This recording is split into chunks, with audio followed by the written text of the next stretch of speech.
નમસ્કાર મિત્રો, સ્વાગત છે તમારું અમારી ચેનલ ગુજરાત ન્યૂઝમાં। આજના તાજા અને સૌથી મોટા સમાચાર જોઈએ તો નવસારી સહિત દક્ષિણ ગુજરાતમાં ડાંગરના પાક લાયક વરસાદ થતાં ખેડૂતોમાં ખુશીનો માહોલ।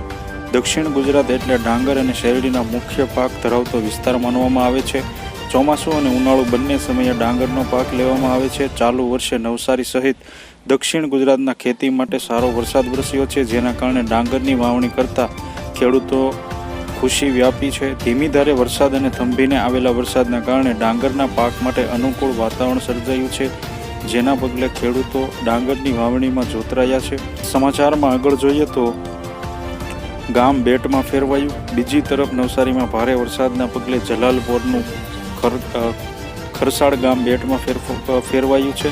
ભારે વરસાદથી આખું ગામ જળમગ્ન બન્યું છે। ગામના મુખ્ય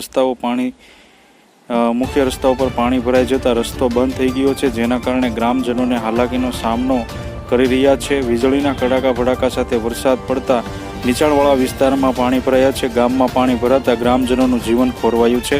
આથી જો તમે અમારી ચેનલમાં નવા છો તો અમારી ચેનલને સબસ્ક્રાઇબ કરી લેજો, જેથી તમને અમારા નવા વિડીયોની માહિતી મળતી રહે।